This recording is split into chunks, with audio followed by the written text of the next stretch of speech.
I remember when I was younger understanding that the reason that people are like creeped out by spiders or by snakes is because they have very different movement compared to the way that humans move, right? They very, very like quick movements starting in one place or another. And there's some sort of evolutionary instinct in us that we're wary of those kinds of movements where, Spot and some of these other robots are doing the same sort of thing, which I guess your guys are doing the opposite of, which is here.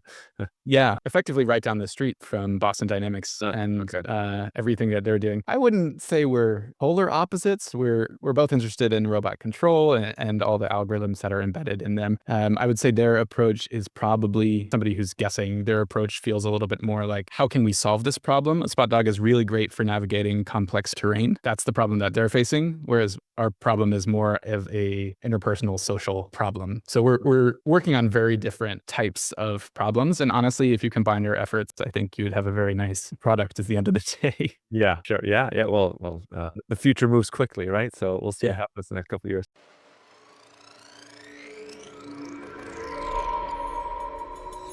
We're going through something absolutely historic. Technologies across the board are growing exponentially. It's a disruption that's going to completely redefine the way businesses compete. In the next decade, we're going to lose 40% of today's Fortune 500 companies. The exponential growth of computing is continuing. AI is nowhere near its full potential. Whether you like it or not, that the future cannot be stopped by anyone. Hi there, everybody. This is Mark Verbenkov again, and welcome back to the Future Tech and Foresight podcast. This is episode number 171, and today we are shifting back to robotics, which is something that I have covered substantially near the beginning of the podcast. Not so much lately, so it's great to have a guest on to talk about robotics and kind of an interesting, or I guess you could say unique approach to improving the design and general use of certain robots, and that's with analyzing animal movement that can then be used to enhance the design and functionality of robots. So it's kind of definitely a different conversation. I think it's very interesting.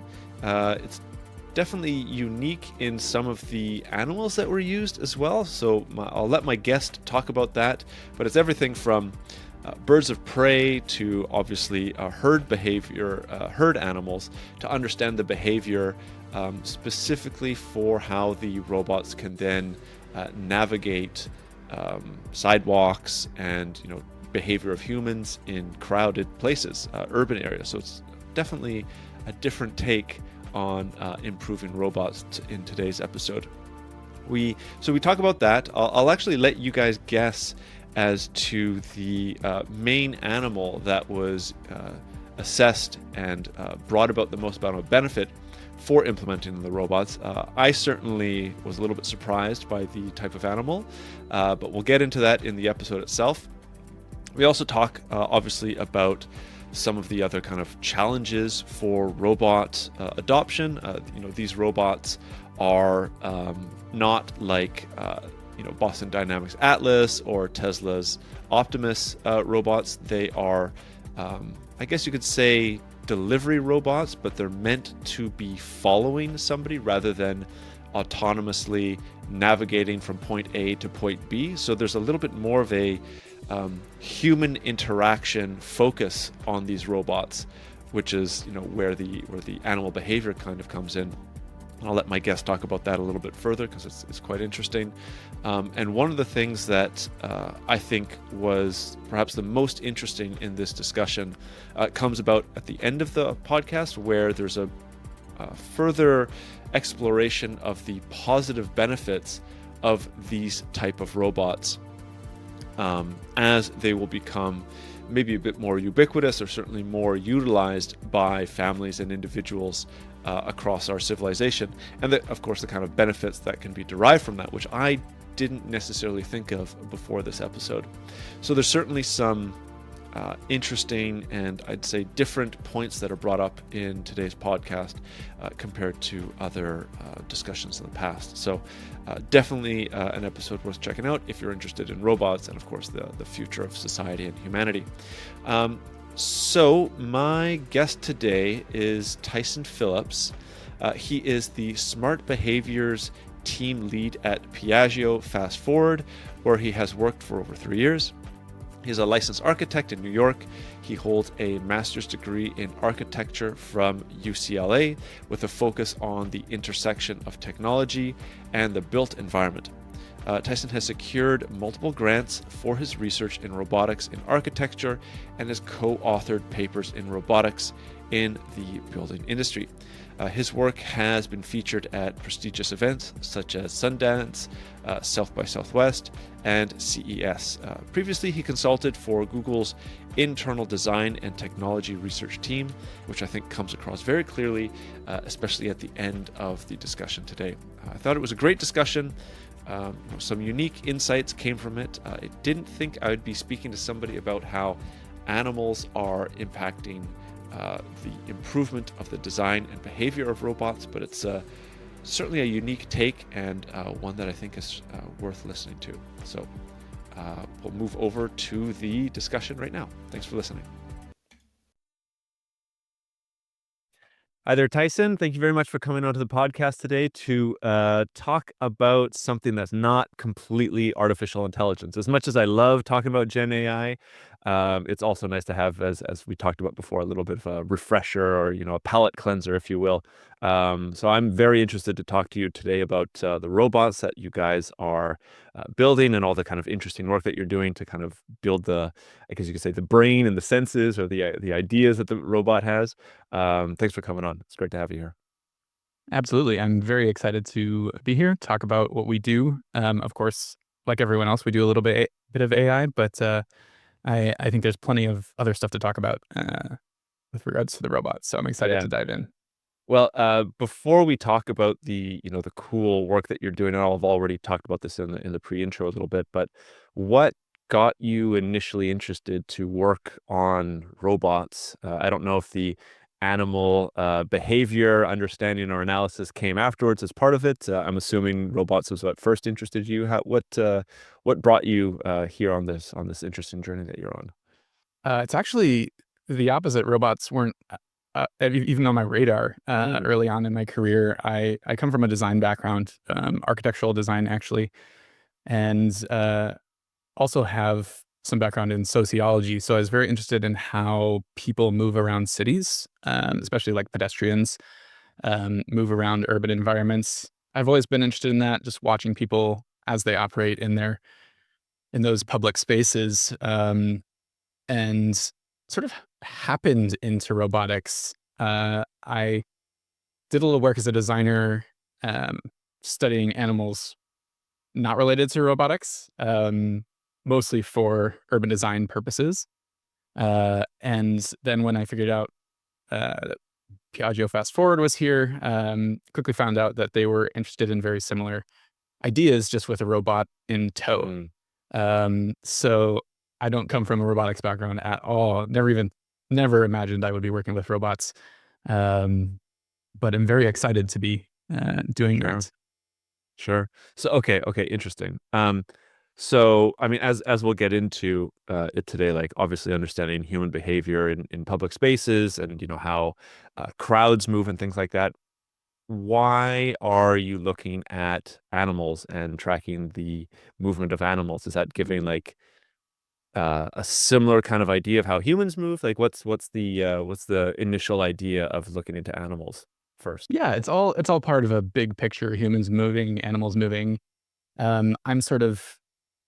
I have like a biomimetic bent, I would say. I'm very interested in sort of evolution in biology and how social ideas are grown and developed, and that includes social ideas between animals as well as humans.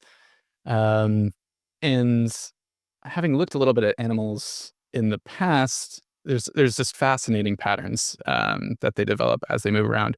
I think especially if you imagine like those big clouds of skylarks that all fly together, or big schools of fish that swim in the sea. There's these really fascinating patterns that they all exhibit. That's, I would argue, a kind of intelligence that's embedded in them. And it's my interest to try to extract that intelligence so we don't have to make it up as we go along. sort of let nature and evolution do the work and just steal it. And that would be a good springboard to sort of start with how these robots interact with the world.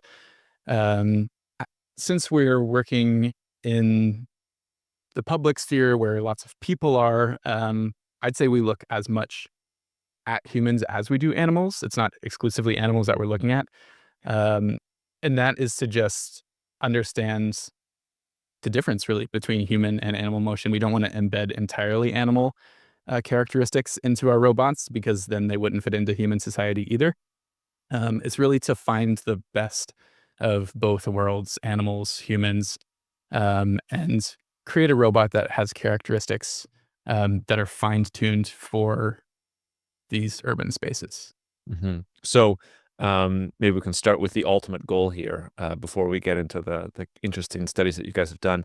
The ultimate goal is to have robots that can navigate urban spaces, crowds, cities, in order to do what? I'm playing a little bit stupid here, but in order to do what? So that the audience can understand.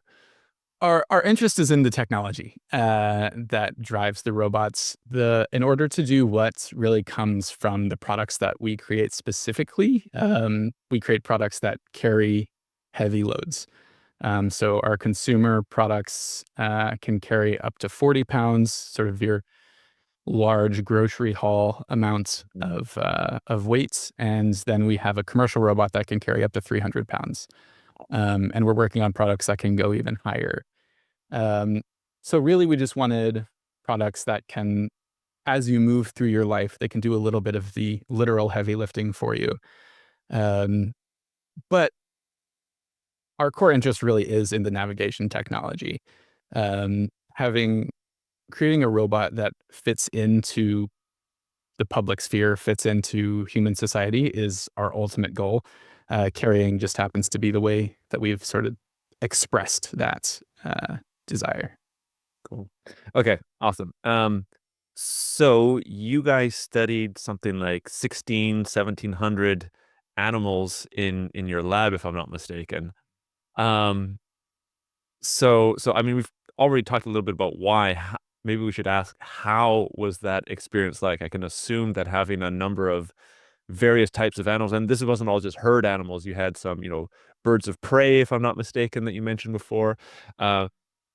Maybe we can start off a little bit funnily. What was that experience like, first of all? Because it's not your typical lab day where you have a bunch of animals roaming around they're not roaming around, but they're in your lab. No, I would say a motion capture laboratory with a bunch of animals in it is a little out of the ordinary. I know that there's some visual effects studios that look at animal motions for animating cats and dogs, for instance, but yeah, ours was probably a little bit more chaotic on purpose than those types of environments, because we're really interested in the relationships between separate beings, separate individuals. And so getting more of them in the space is better for our data, for our goals. The birds of prey, I'll work in a kind of a story fashion. Ultimately, we did not get to motion capture them because they just flew far too high and with far too much speed and distance, unfortunately. But we did have them in our lab, and we did get to study them. We had an expert, raptor expert, I think I'm not sure the official term, falconer. Sure. That came in, and these were well-trained birds, so he had them flying across all our space, and we were videoing them and doing our best to understand how they moved. That's probably one of the more extreme animals we've had in the space, especially as far as speed. They were going, probably 30 miles an hour indoors. When you compare that to our herding animals, where there was a lot of them, but they really didn't get faster than a walking pace. And we were able to just put up a couple fences to keep them from running rampant in our Sure. Causing more chaos. Yeah. Yeah. Well, but we really embrace the chaos in the lab. As far as collecting data, it doesn't make our lives any harder. We really can get higher fidelity data the more individuals, more creatures we have in this space. And the analysis becomes the difficult part, is trying to figure out exactly what we're looking at is important to us. So the days that the animals were in the lab were fun days. It might have resulted in a headache or two afterwards when we're trying to really figure out what's going on, but it's all in the name of the interests that we have at the company, these sort of natural patterns. Sure, sure. So okay, so you've captured all this data from the animals in your lab.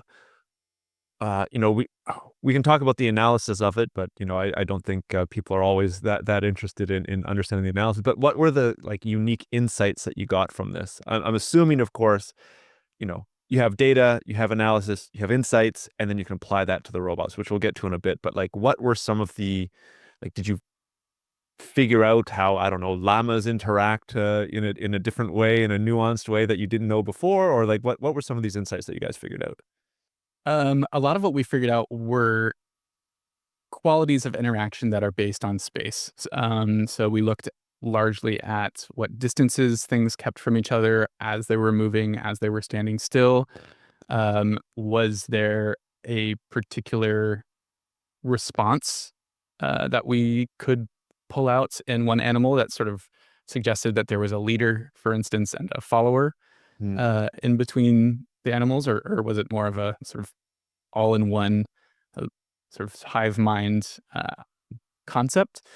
We were able to find these relationships fairly easily, and we actually were able to call out certain parameters of an individual's speed or how quickly they were turning, to not only call out whether or not they were the leader or the follower, but to be able to predict what they were going to do next. And that was really helpful, sort of jumping ahead a little bit when it came to robotics, because if we can see what a person is doing who's supposed to be our leader as a robot, then we can predict. I guess a very surprising component was you bring up llamas. That actually was our closest animal socially to humans, at least when it comes to space and motion. The most surprising aspect of animals to me probably was that dogs are actually really terrible examples of the types of relationships that we were hoping to establish. Dogs are very individualistic. I had sort of thought, I have a dog and I feel like she listens to me very well, and she's a pack animal, and it's like a very sort of strong relationship. But they still act in a very individual way. They don't consider too much what's going on around them. Even service dogs, we had some service dogs, fully trained, like seeing eye dog type of service dogs, and they are also quite independent and didn't have the sort of submissive relationship that we were looking for in our product. Their information will be helpful for any type of robot that travels on its own or something like that, or even like a robot that leads another robot, for instance. But we weren't really able to use the dog data for following, which is a little sad, because I really wanted dogs to be sort of like the model Sure. for our algorithm, but unfortunately it's llamas. Flawless. Interesting. Yeah, I definitely wouldn't have thought about that. Okay, so maybe we can as people are starting to use right now, double click on this idea a little bit more.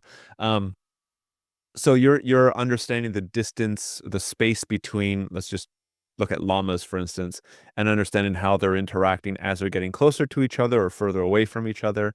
And with that information, you can then, for lack of a better word, input that into the robot so that it understands space, distance, and how to move and interact with a leader, as you were saying, in a potential crowd. Is that reasonably close to what you guys are doing?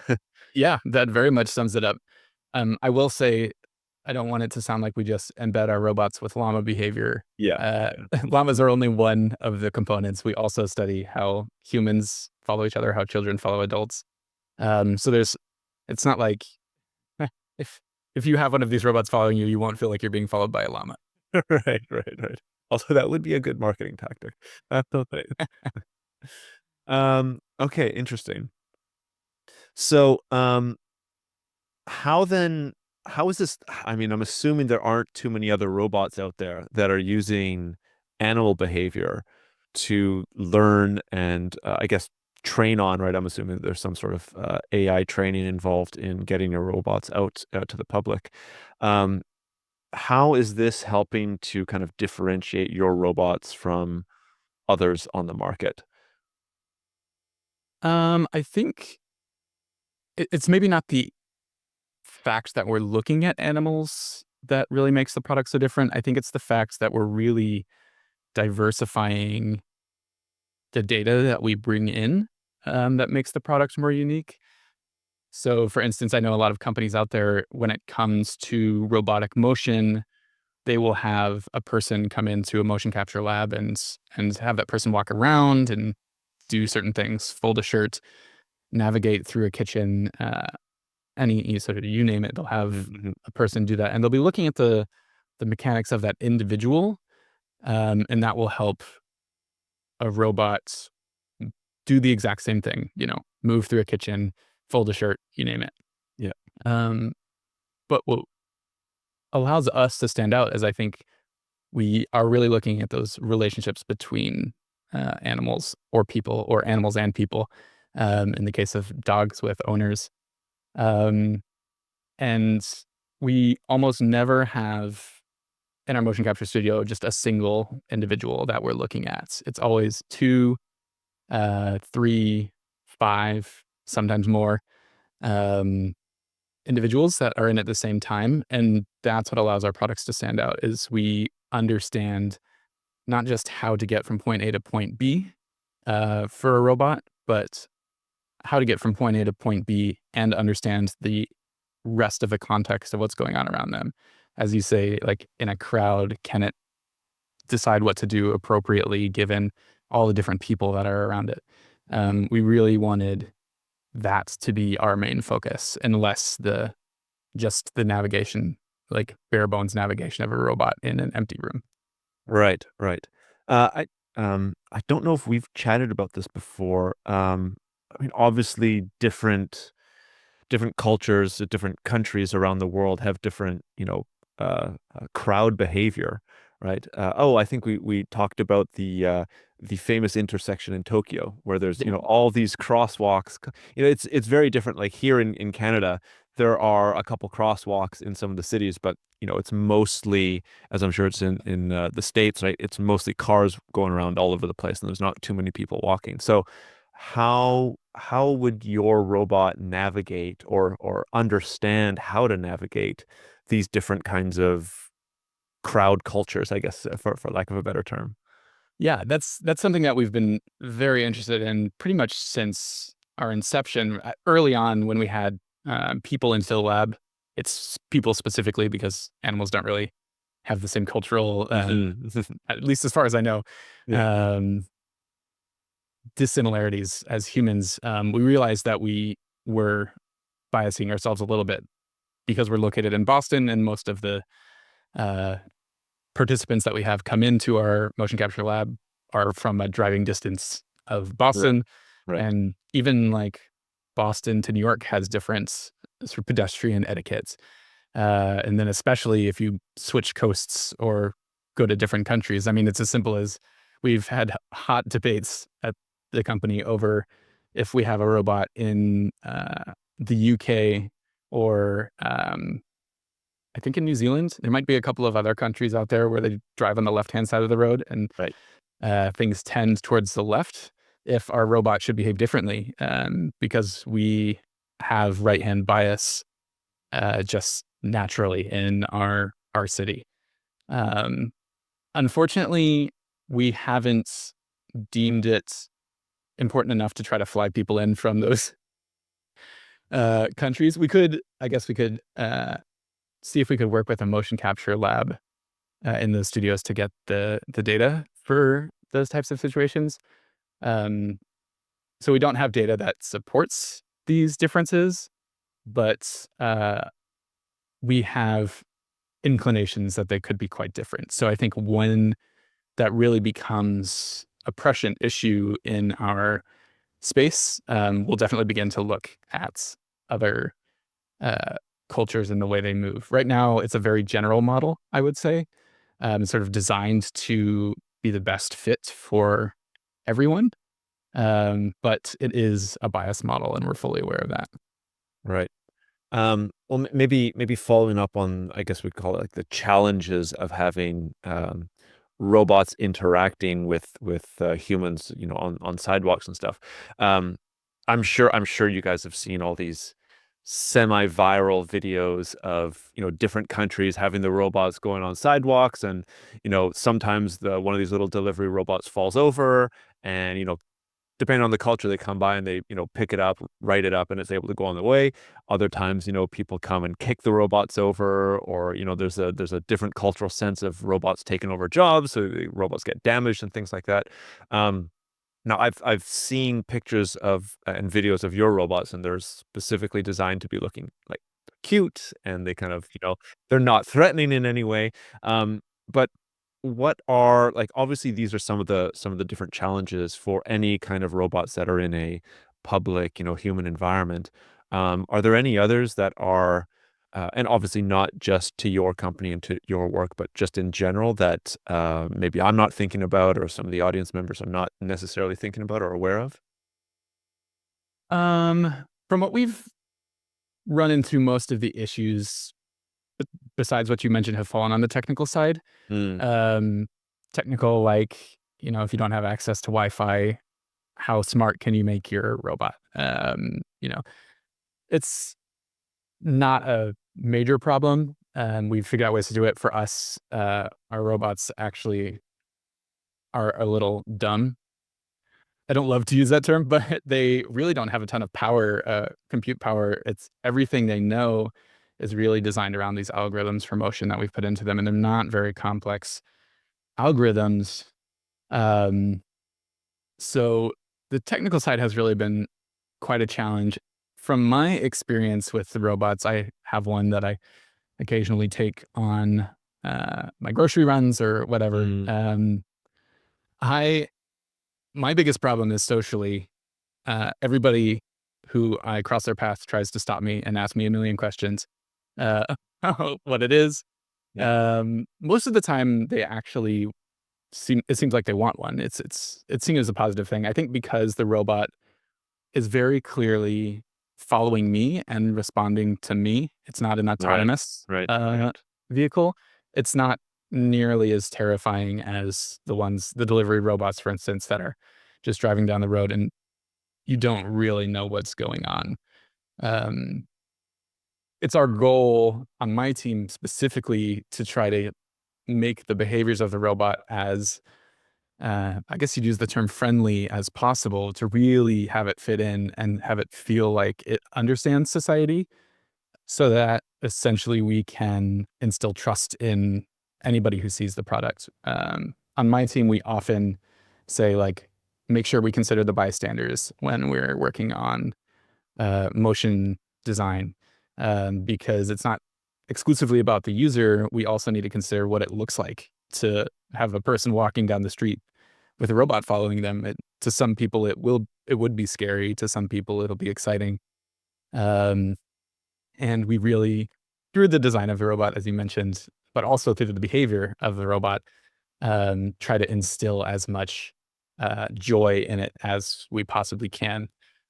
My team, everybody who joins my team gets a sort of crash course on Chuck Jones, who is the creator of Looney Tunes, Bugs Bunny, Porky Pig, and all that. And he has written books actually on how motion design impacts the viewer, how, like, body angles and expressions can be provided through motion. And it's another form of nonverbal communication between individuals or robots and people. So what my team does is we try to give the robot as much of that as possible.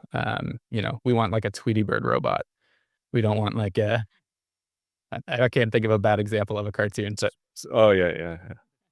I was not a cartoon, but I was gonna say like what was recently making the rounds, like the Spot robot with a flamethrower or a machine gun, right? You don't like, it already moves a little bit creepily enough, which I think goes to your point, right? It's I remember when I was younger understanding that the reason that people are like creeped out by spiders or by snakes is because they have very different movement compared to the way that humans move, right? They very like quick movements, darting in one place or another, and there's some sort of I don't know if it's some sort of evolutionary instinct in us that we're wary of those kinds of movements. Where Spot and some of these other robots are doing the same sort of thing, which I guess your guys are doing the opposite of, which is here. Yeah, we are here in Boston, effectively right down the street from Boston Dynamics and everything that they're doing. I wouldn't say we're polar opposites. We're both interested in robot control and all the algorithms that are embedded in them. I would say their approach is probably, not speaking for them, but as somebody who's guessing, their approach feels a little bit more like, how can we solve this problem? A Spot Dog is really great for navigating complex terrain. That's the problem that they're facing, whereas our problem is more of a interpersonal social problem. So we're working on very different types of problems. And honestly, if you combine your efforts, I think you'd have a very nice product at the end of the day. Yeah, sure. Yeah. Well, the future moves quickly, right? So we'll see what happens in the next couple of years. I want to go kind of back. You brought up two interesting ideas that I want to look into a little bit further. You said one, the robot's a little bit dumb, and we had a previous discussion to the podcast, and I think that that's actually a positive aspect for a lot of the audience members. I know, like, I've gotten a lot of emails and YouTube comments and stuff over the last couple of years about the concerns of privacy, and we live in this surveillance capitalism paradigm right now, and we had previously talked about this, but maybe you could touch on that aspect connected to your quote unquote dumb robot, or the limited senses that it has, because I think that that's going to assuage a lot of people's worries that are listening to this, because I know that lots of people are concerned about this because it comes up on the podcast all the time. Yeah. On the technical side of things, our products don't do any of that. We onboard our robots, everything has to work, as I had mentioned previously, offline. So all computation has to happen on board the robot. There's actually not a lot of space. Our entire computer fits in a space approximately the size of like a clutch purse. Like, it's a very small amount of space that does the computation. And so it doesn't save any video. It has cameras on the front, but that's only so it can recognize you as the leader. And it doesn't have a memory longer than probably 5 seconds. So it really is not doing any of the surveillance that I think people are generally concerned about. And we're not receiving any of that information either. That's not sent to us in any fashion. I've gotten denied entrance at certain stores, for instance, that have somebody standing outside, just because they're like, no, you can't bring that thing in here. It has cameras on it. Why would we let you bring it in? Fair enough. Like, it looks like it could be totally surveying you and getting your data and all that kind of stuff. But that's exactly why my team exists, is we want to get that data sort of in a more official capacity. We want the data beforehand. We can distill the data and then build the algorithms ourselves, and not rely on a sort of tapping into our users' information to make the product better. It is, I think it's the right amount of of intelligence, I would say. The work really goes into those algorithms. The algorithms themselves don't take a ton of computation power, so it's not a very heavy ask. I would say it's probably dumber than a Roomba, and most people, well, I have like a Roomba in my house, and I'm not particularly worried about what it's doing. So I think it's a very kind robot in that sense. It really isn't doing any of that, even though it looks like it is. Yeah. Okay, interesting. So a bit of a follow-up from that. You mentioned before, like when you're taking your robot to the store or whatever, you're getting stopped many times by people. Into some stores, obviously the security guards are not going to let you in. To me, these points kind of fit into a larger like cultural acceptance of robots on the streets and robot interacting with people and just having, at one point there will be the robot support that you have with you every single day, very much like the iRobot movie, which was a favorite when I was a teenager. Can you speak to any like changing in trends that you see about the acceptance of robots? I think I mean, Elon Musk changes a number of different industries, but with a Tesla bot that was kind of released a little while ago, it seems to be like the public consciousness is maybe shifting a little bit towards, well, I don't know if it's acceptance or hate or whatever. The online comments are always a little bit too much skewed in one way or the other. But like, are you sensing a little bit of a change with the work that you're involved in? I sense a change, whether it's, I can't say I sense it enough that I could call it a general public acceptance of robots. We take our products out into the world, oftentimes festivals and that kind of thing, out into public spaces. And I will say there's plenty of acceptance for the robots. I think specifically for the reasons that you mentioned previously, it's not very threatening. And that's in multiple regards. It doesn't threaten to take someone's job. It doesn't threaten to record. It doesn't threaten to do much of anything really, except for hold your groceries while you go get more groceries. And I think people can pick up on that pretty quickly. I'd like to think that, of course, the motion behavior of the robot has something to do with that, a little ad that makes them feel more comfortable. At these events that we go to sort of around the city and around the state, I will say kids 100% on board with whatever robot you throw at them. Have no qualms whatsoever. And their parents are sort of on the other end of the spectrum. Generally, they're asking me questions that have to do with, surveillance and that kind of thing. Sure. I don't know if that's a quality that changes as somebody gets older, or if it's because these kids are born into a world where autonomous robots are part of the news that they consume and they see them out on the streets. If it will just become more of a regular occurrence. Obviously, our hope is that it becomes accepted as part of society, just like bird scooters were when they first came out, or bike shares. These kind of public entities that change a little bit the way the world works, but not in such an extreme way that it should be scary. Right. Okay. Now, what about the current use cases where it is being used? I mean, obviously, your team and the customers that have bought your robots are using it right now. But I think there was some mention previously about like airports, warehouses, and hospitals. Is that kind of the main kind of industries that you're focused on right now? Yeah, And we've got and a if number. so, why? Yeah, we've got a number of industries. Those are three of probably the earliest adopters, I would say.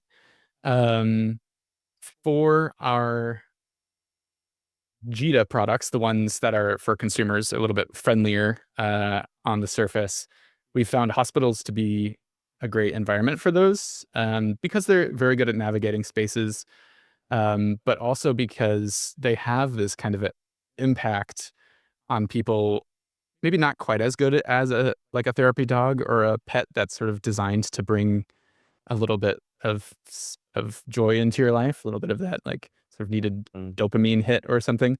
But patients and staff and faculty light up when they see this robot rolling down the halls. I would say it's designed to make their lives easier. Nurses especially spend a lot of time on their feet and move things around. And it does that, but it really seems like the impact of these things is their existence and their character. So that's what I've seen in hospitals. In airports, it's a little bit more of a functional components. They tend to adopt our products that are more commercial, the ones that can carry 300 pounds. They look more like platforms than like fun little robots. Right. And airports are just a really great test case for us because they're huge. People walk long distances in airports, and the spaces are very large, which means they're easier to navigate than some other spaces. But on the other side, they're really great for us to test in because they also can be very chaotic, and it's really helpful for us to see them in those environments and figure out where do we need improvement, what feels like unnatural, what can we develop. But those types of spaces, it just felt very natural to essentially move from a cart that you push that carries objects to a cart that follows you that carries objects. And these spaces were effectively replacing items that already exist, and removing some of the more laborious components of those items. So luggage carts at the airport. If you don't have to push it, that much better. You can just walk through the airport and your stuff will follow you and make it to your gate, no problem. We are also very excited about amusement parks. We haven't tested as much in amusement parks, but those are also spaces that involve a lot of walking. It's been a while since I've been to an amusement park, but I imagine you get your 10,000 steps in while you're there. Sure. And if you can have a little helper that carries things, I think especially for people with young children that have a lot of other things that they're carrying, and they just want to, hold their child and interact with their child and not have to worry about the stuff, it would be a really excellent use case in those types of spaces as well. Amusement parks are a kind of a holy grail for my team because they are so complicated when it comes to how people move. You go from chaotic environments to crisscrossing 6 or 7 different pathways all converging to like standing in line for long periods of time. It's a very sort of extreme environment. So from my perspective, I'm very excited to get in some amusement parks and really run some tests. Yeah. So if the main goal of the robot is, I've talked about this on the podcast a lot, technological unemployment versus augmenting individuals, which, it's very clear that it's your robot's goal is to augment people, not to take away their jobs. If the main goal of the robot is to follow, a leader, as you said, I'm sure that there's been situations where the robot loses sight of that person if there's too much crisscrossing, and if the intelligence or the mental capabilities of the robots is a little bit limited, what kind of, maybe not just issues, but like how do you get that robot to follow that leader again? I'm assuming that there's some kind of challenges in that situation. Definitely. You've come into one of our major challenges, I would say. Our robots have a limited capacity to what we would call repair with their leader if they lose sight. So that's to pair again, not to repair as a Yeah. Repair. repair. Yeah. And for a limited time, the robot remembers the essentially colors that are around the skeleton of the leader that they're following. So it can pick up on the color of pants, the colors sort of that surround them.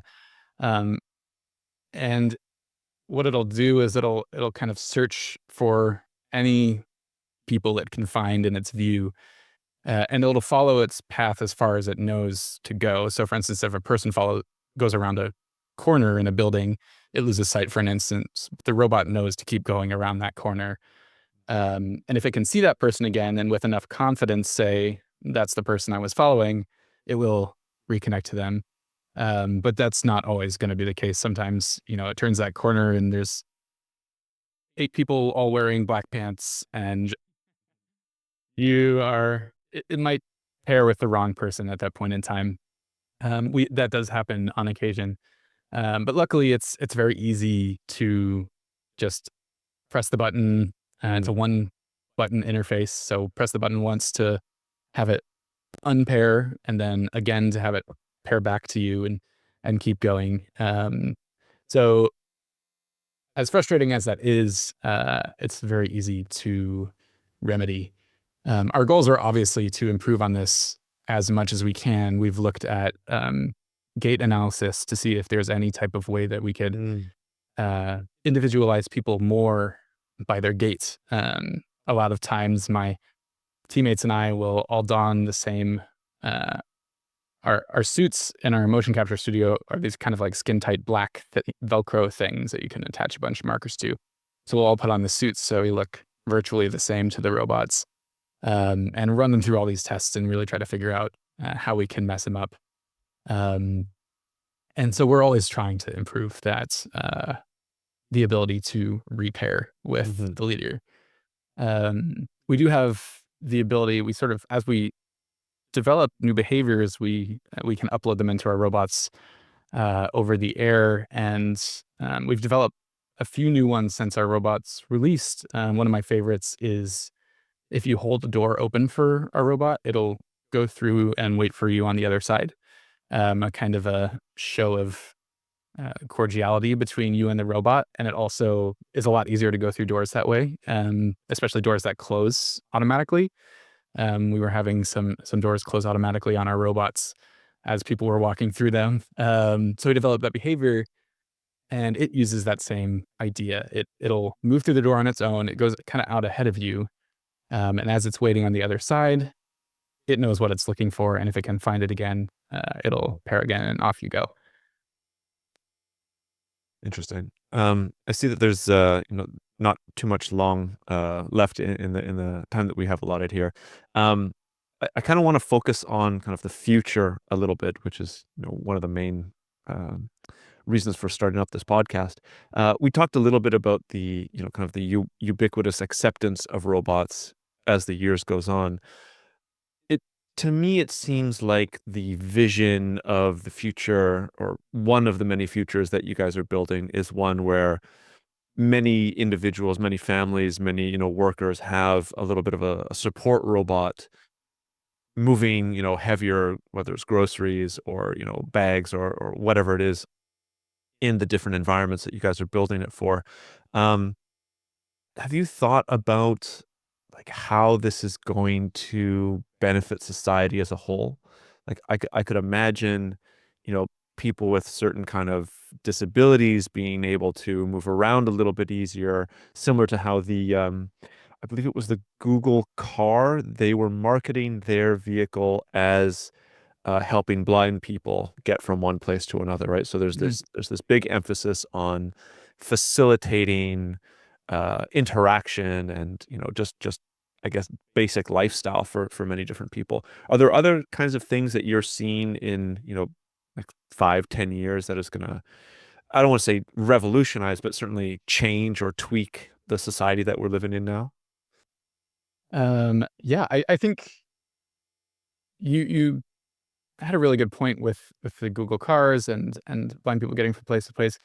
One of the original ideas behind this company, it's really to empower pedestrians. That's probably our ultimate goal, is to not only help pedestrians that are already out there being pedestrians, but to imagine a world where if the difference between you walking a mile to the grocery store and driving a mile to the grocery store is the weight of carrying your groceries back, maybe we can help you choose that more pedestrian lifestyle. And that really comes into play in aging in place facilities. We're working with a couple trying to encourage residents to get out and walk more, to not only to get physical exercise, but our robots, since they're carrying things, free people up for interaction as well. It's sort of the difference between, like, if you're in a room with people and you're on your phone, or if you're in a room with people and you don't have a phone, it really sort of frees you up to the world around you, and sort of gives you more of a space for conversation. As I mentioned, I should say that sometimes you don't want that conversation. If I'm going to the grocery store and I'm stopped a million times and I'm really just trying to get my groceries and go home, maybe it works too well, I guess, in that case. Then you just got to wear some headphones and avoid people. A big over-the-air headphone. So yeah, no. No, I think robots can provide that type of freedom for interaction. I do also think we had this idea that as our robots, or generally robots, become more ubiquitous, that there's a kind of a device, not sympathy, but like that it's a really good way to get to know people is to sort of share commonalities. And the more devices that are out there, the more we could imagine people sort of interacting over and around their devices, and the devices becoming more of a talking point. We really wanted to even design behaviors that would allow the robots to interact with one another in kind of a like playful two robots meeting. So now the two people who are leading the robots can hang out, kind of kind of puppy play date kind of idea. Yeah, exactly. So I really like to think that those that our lives are going to open up in that way, and I would really like to see that for people who are aging, or for people who don't quite have the physical ability to get out and do everything just by walking. That's a really interesting and very kind of positive perspective on the future of that. I hadn't considered that before, but it makes absolute sense, right? If you're freed up and how to say, the burden is taken off of you, then yeah, you can definitely interact at a much easier time. I'm thinking back to times when, I'm leaving the grocery store. I lived in Europe for many years, and I'd have bags, right? I didn't have a car because you don't need a car. And instead of talking to people, I'm like, okay, I got to focus on, carrying these 10 bags or something like that. Yeah, no, that makes great sense. Any other points, or should that be like a nice positive way to end the conversation here? Yeah, I'll expand on that a little bit. I would say not even it's not just about interacting with sort of other people who you don't know. We also think that these products will help you interact with the people who you do know. I think if you, especially for families with young children, sometimes you can't interact with your child because you're carrying their bags and you're carrying their sports equipment and all these types of things, and you're sort of focused on that kind of thing. If you can offload that and really free up your arms to interact with your family or kids or something like that, it really gives people more time while they're walking or while they're moving from place to place, so they don't have to, they don't have to carve out time to move silently from one place to the other. It really brings the two ideas together. So I think that there's a very positive impact of this very simple change. I really like that idea. My brother just had a child a couple of weeks ago, and I can only imagine him, driving into the grocery store, having to deal with his wife, and dealing with the kid and the grocery cart and all this sort of stuff. And this obviously my whole family's been focused on like understanding the interplay between a child's mental health in the early days and like human connection. And, if children are ignored because parents are too, busy, then there's, some minor psychological issue that might happen. I can very, very easily see that if, parents go for an outing, you have this robot taking care of the mundane, heavy things, and that really does give the opportunity for like, a young family to interact more and have, healthier children, mentally healthier children. And it's a very, very positive future that I think you have painted there, Tyson. So a lot of my podcasts end on a little bit of a negative note because there's a lot of surveillance capitalism. People are concerned about the future, but I think this is a great way to end things. Good. I'll have the website up in the show notes. Your LinkedIn. Are there any other places that you would want people to reach out or follow the work that you guys are doing? If you're interested, we post fairly regularly on all social media, TikTok, Instagram. Some usually very friendly posts about holidays or our robots and all of these different fun situations. So if you're interested at all in seeing kind of how people use our products or what they even are, any of the social media are a great place to look. It would be at Piaggio Fast Forward. I'll spell it out, I guess. It's Piaggio and then Fast Forward. And of course, feel free to reach out to me on LinkedIn or any other way. Perfect. Well, thanks a lot for coming on. It's great to have such a positive discussion about the future and robots augmenting, not replacing people. Thanks again for coming on, Tyson. Really appreciate it. Of course. Well, thanks for listening to this week's Future Tech and Foresight podcast. If you like what you've heard here, there are, of course, a number of ways that you can support the podcast. The best way would be to leave a review on Apple Podcasts or give a rating on Spotify, which you can find a step-by-step explanation for on the futuretechandforesight.com website. Alternatively, feel free to leave a comment either on the episode show notes or the YouTube channel where you can see video recordings of the interviews. And finally, if you are part of an organization that is aware of the disruptive and transformational impact that emerging and future technologies will bring and want to know more, please get in touch to hear about the strategic foresight services that we offer and how we can help future-proof your organization and take advantage of the phenomenal opportunities available to survive and thrive in the future.